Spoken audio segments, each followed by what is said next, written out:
मित्रों, मेरा नाम सुरेश है और मैं पंजाब का रहने वाला हूँ।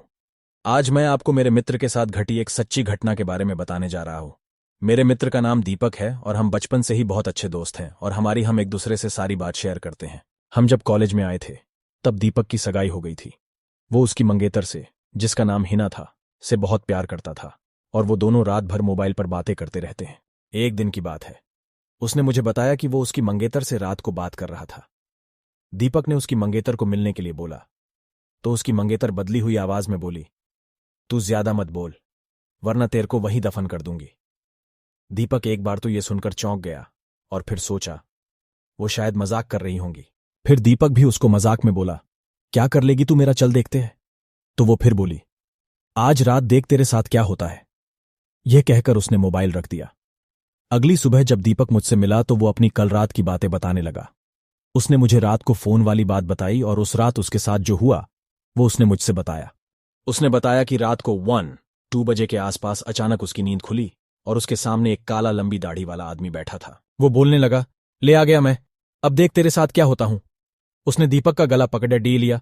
उससे मेरी सांसें रुक गई।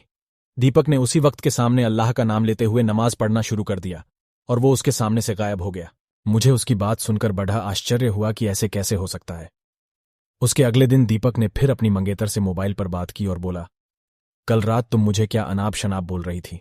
उसकी मंगेतर ने कहा, ऐसा कैसे हो सकता है, लेकिन कल तो मैंने फोन ही नहीं किया था।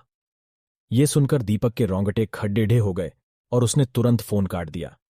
उसी वक्त दीपक ने मुझे फोन किया कि उसकी मंगेतर की तबीयत खराब है और कल उसके घर पर चलना है।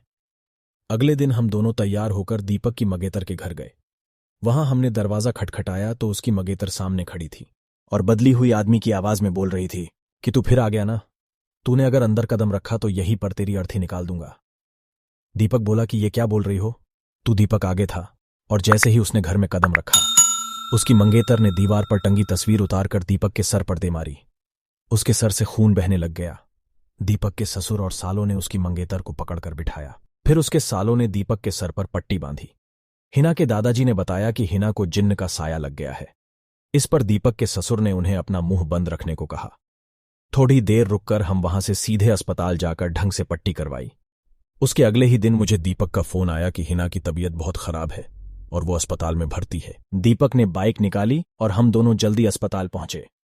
वहां पर पहुंचते ही हमने डॉक्टर से हिना की हालत पूछी तो उन्होंने बताया कि उसकी हालत बहुत नाजुक है। कौन सी बीमारी है वो पता नहीं चल पा रहा है और उसके घर वालों को डॉक्टर ने दीपक को घर ले जाने को कहा। सभी हैरान थे कि ऐसी क्या बीमारी है जिसका इलाज डॉक्टर के पास भी नहीं है। फिर उसके घर वाले हिना को घर ले आए। हिना ने दीपक को बुलाया और कहा कि मैं अब ज्यादा दिन जिंदा नहीं रह पाऊंगी और तुम किसी अच्छी लड़की से शादी कर लेना। ये सुनकर दीपक की आंखों में आंसू आ गए और बोलने लगा कि मैं तुम्हें मरने नहीं दूंगा। फिर हिना के दादाजी ने उसको एक बाबा के पास ले जाने को कहा। हम उसको बाबा के पास ले गए और बाबा ने बताया कि इसको एक बुरे जिन्न ने जकड़ डाल लिया है जिसकी वजह से वो इसके शरीर को नुकसान पहुंचा रहा है। अब बहुत देर हो गई है। बाबा ने बताया कि इसका एक ही इलाज है। यहां से 100 किमी दूर एक दरगाह है, वहां इसका इलाज हो सकता है। और बाबा ने बताया कि इसके साथ वही इंसान जाएगा जिसे वो सबसे ज्यादा चाहती है। दीपक ने कहा कि मैं चला जाऊंगा, मुझे बाइक भी चलाने आती है। रात के 2 बजे दीपक और हिना दोनों बाइक पर निकल पड़े। लेकिन आधे घंटे बाद किसी का फोन आया। दीपक ने जैसे ही फोन उठाया तो आगे से एक ट्रक आया और दीपक और हिना का एक्सीडेंट हो गया है और वे मारे गए हैं। ये सुनकर मेरा रो रोकर बुरा हाल हो गया। मेरा सबसे करीबी दोस्त अब इस दुनिया में नहीं रहा। आगे क्या होगा?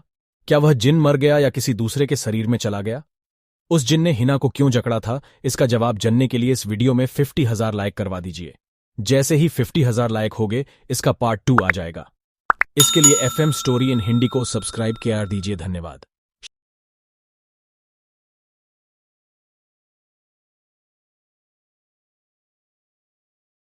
Short entertainment story. आज मैं आप लोगों को कुछ हकीकत बताने जा रहा हूं जो बक्सर जिला के एक गांव में हुआ था। वहां पर एक परिवार था जिसमें रौनक नाम का लड़का अपने मां बाप एवं भाई बहन के साथ रहता था। रौनक 20 साल का जब हो गया तो उसको देखने के लिए लड़की वाले आने लगे। कुछ दिन बीत गया, तभी रौनक को एक लड़की की फोटो अच्छी लगी।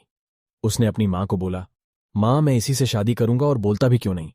हर लड़के की ख्वाहिश होती है कि उसकी औरत सुंदर और संस्कारी हो ताकि किसी के सामने ले जाने से उसका मान भी बढ़े।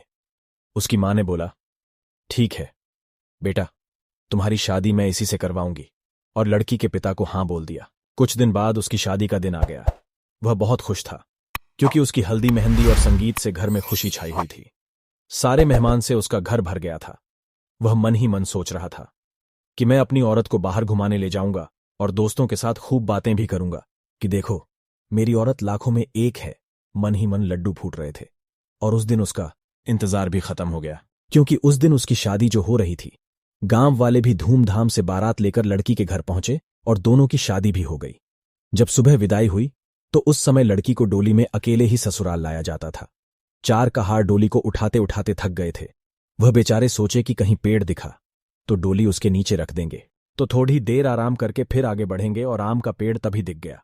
वह लोग डोली को रखकर पानी पीने लगे और बोले कि बहू, अगर आपको भी प्यास लगी हो तो पानी पी लो।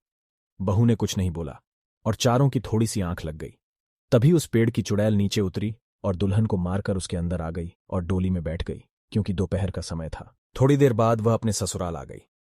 लोकचार होने के बाद जब रात हुई तो रौनक अपने कमरे में गया। जब वह अपने बिस्तर पर बैठकर दुल्हन से बातें कर रहा था, तभी उसे जोर से प्यास लगी। उसने कहा, मैं पानी पीकर आता हूं। दुल्हन ने बोला, आप बैठो, मैं पानी दे रही हूं। इतना कहकर उसने अपना हाथ लंबा करके कुएं से पानी निकालकर उसको दे दिया। इतना देखते ही रौनक जमीन पर भद्द से गिर गया और बेहोश हो गया। थोड़ी देर बाद जब उसे होश आया तो उसने अपने सामने घूंघट में छुपी चुड़ैल को देख लिया और भागने की कोशिश करने लगा। तभी उस चुड़ैल ने बोला, आप भागो मत, मैं आपको मारूंगी नहीं, और अब मैं आपके साथ रहूंगी भी नहीं। नहीं तो आप जीवित नहीं रहोगे, क्योंकि आपने हमारा चेहरा देख लिया।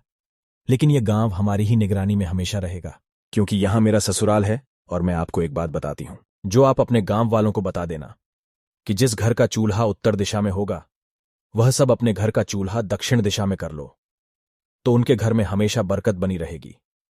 इतना कहकर वह गायब हो गई। शास्त्रों के हिसाब से माना जाता है कि दक्षिण में अक्सर भूत प्रेत निवास करते हैं, लेकिन ऐसा करने से आज भी उस गांव में कभी भूखमरी या फिर कोई बीमारी जल्दी नहीं आती। वहां पर सब हंसी खुशी रहते हैं।